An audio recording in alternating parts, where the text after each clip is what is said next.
Welcome to the WWII papers. I found some letters, and they were addressed to Jacqueline Bartlett, but they were unopened. It looks like whoever sent them never got a chance to actually send them. They must have been found amongst their belongings afterwards. Anyway, I opened them, of course.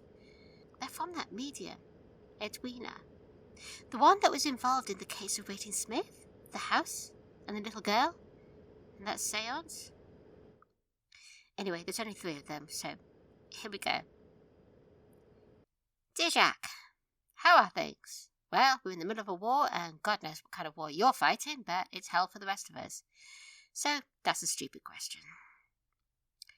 Anyway, I wanted to fill you in. I know Mary would have told you all about that seance and that awful Rayton Smith, and the way he came back, and I know Mary thinks that somehow the little girl is possessed, which is ridiculous, because that doesn't happen. Ghosts can't do that. I know my seance where I channel the voice of a ghost seems like possession, but it's not. It's just me letting them borrow my body for a while. When I went back to visit Smiths, I mean, they seem like nice enough people. Their house is completely gone now, completely destroyed, and they're living in some kind of accommodation way back in Eden. Well, that's where they are. The wife and the 3 little girls. 2 of them are at school, and they're studying for exams, so they're busy all day. It's the little one. She's home all the time. Her name's Annie. She's very sweet. Well, I went to see them, and there she was playing with her kitten. And it was just the picture of contentment. They were all happy and free, and everything was over, and they were fairly safe from the bombs where they were. But then, when the mother was out of the room, I saw Annie play with the kitten, and I heard the kitten cry. I watched, and Annie was pulling at its fur, just yanking at it. And I was about to reach out and say, "Stop that, don't do that." And she pushed the kitten away from her. It wasn't as if she couldn't bear to be with the kitten. She kept glancing at it, but it was as if she felt the kitten was safest away from her. It was very odd. And I asked her, "Why did you hurt the kitten?" She said, "Daddy doesn't like cats." And I said, "Of course, Dad isn't here." And she just looked at me with these big eyes. It was all very unsettling, and as you know, I am not normally unsettled. Well, her mother came in then, and I asked how everyone was and if Annie was coping, and she said yes, Annie had been a delight, a support. Annie was there, all the time. It was just something in the way she said, all the time. Like, she didn't want Annie there all the time. And I noticed the little girl followed her like a shadow. And I know little children do that with their mother sometimes, but it wasn't like that this time. It wasn't like she wanted to be close to her. It was like she wanted to watch her. I think perhaps something has gone wrong this time. Something about the spirit of Rayton Smith and his daughter, or something like that. I don't know. I'm going to keep in touch, and I'll go and check. I'll write to you again. Love, Edwina. Dear Jack. Well, I watch the little girl from a distance. She doesn't leave her mother's side. And she watches her. Not with love. Not the way a little girl looks up to her mother. It wasn't hate, it was contempt. Scorn. I heard her saying to her mother when they were shopping, I heard her say, "Well, you know that's not the right one, Mother. How silly of you." And the mother looked distraught. It shook me. The look on that little girl's face. I've seen it on husbands to their wives before. Never seen it from a child to their mother before. It did scare me, Jack. I found the oldest daughter coming home from school, and I walked beside her for a while, and then she turned to me and she said, "Annie's not right, not since then." And I asked her why, of course. And she said, "It's like she's playing tricks on us. She'll say things to me and then say something different to my sister and then something different to my mother, and it'll end up in an argument.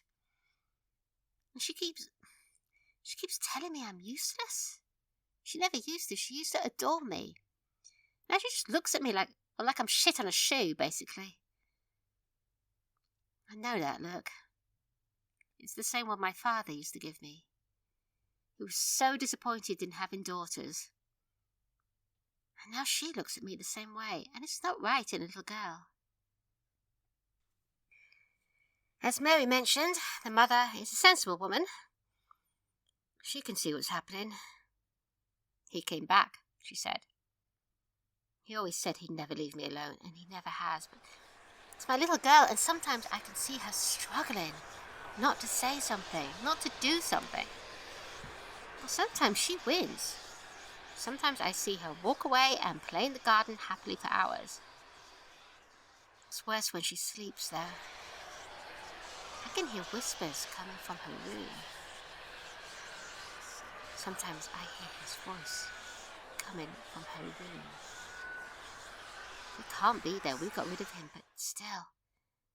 What is he whispering into her ear to make her look at me like that? What is he doing to her?" I asked her then, "Did he say something about the blue lands?"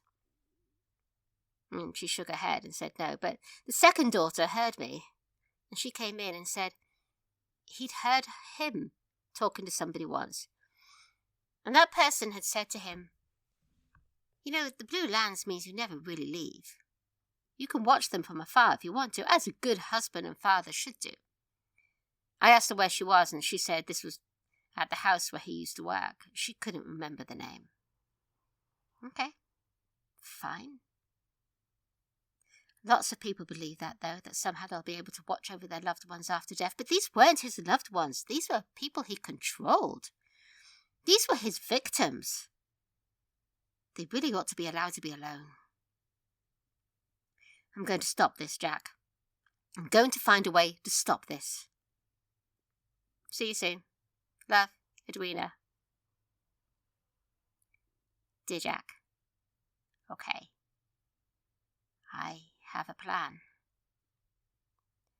I'm going to go and see the little girl and take her back to the house. Yes, I know it's in ruins, but still, it's the locus. The house doesn't really matter, it's the location. And we're going to have another seance. And we're going to get through to him, and we're going to stop him. I talked to Annie. She's very young, but when I said to her, "Do you want to see Daddy again?" she couldn't say anything, but she shook her head so fervently. She wants rid of him as much as I do. Imagine how terrifying it must be for that little girl to have this father you barely know, this father who bullied you and everyone around you, to suddenly be in your head all the time. So that's what we're going to do. I've asked the mother's permission. She said fine. She understands. I'm so scared, Jack. This kind of thing, how does it happen? What have the blue lands got to do with it? I thought that had all been taken care of. I thought it wasn't possible for anyone to come back. I thought the entire purpose of WWII was... Well, it's happened anyway. Jack, I'm worried about this. I've never been scared of the dead in my life, but I am terrified now. But we're going to do this. We're going to do this. Bye, Jack. Report by Jacqueline Bartlett, head of WWII. I only received these letters long after the incident. The Postal Service in London, we're in the middle of a war. I can't blame them. From what I could tell, they both returned to the house. People spoke of seeing lights that night, blue lights. I mean, it's the blackout in London. There shouldn't be lights anywhere. But people spoke of it that night, and a voice, a man's voice, crying out over and over again, "This is my place and I will not leave." And a woman and a little girl saying, "No, go away. We don't want you. You don't belong here." And then there was a bomb. Miles away from the bombing that night. They weren't even bombing London that night.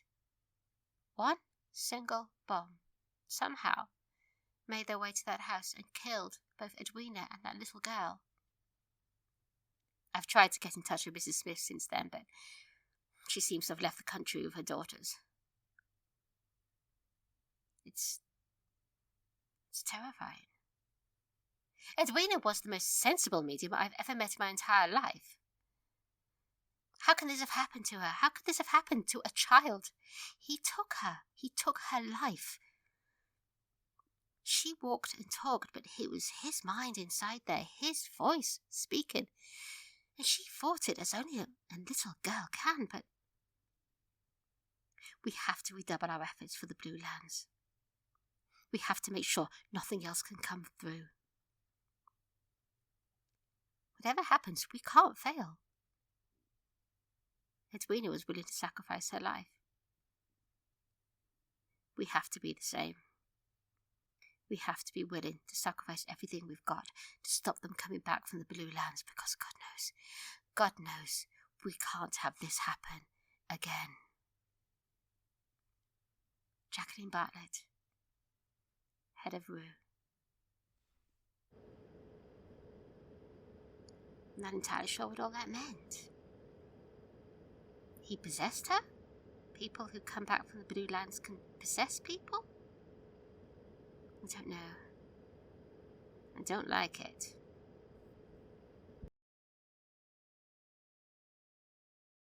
Thank you for listening to the WWII Papers. Created, written and performed by Emma Butler.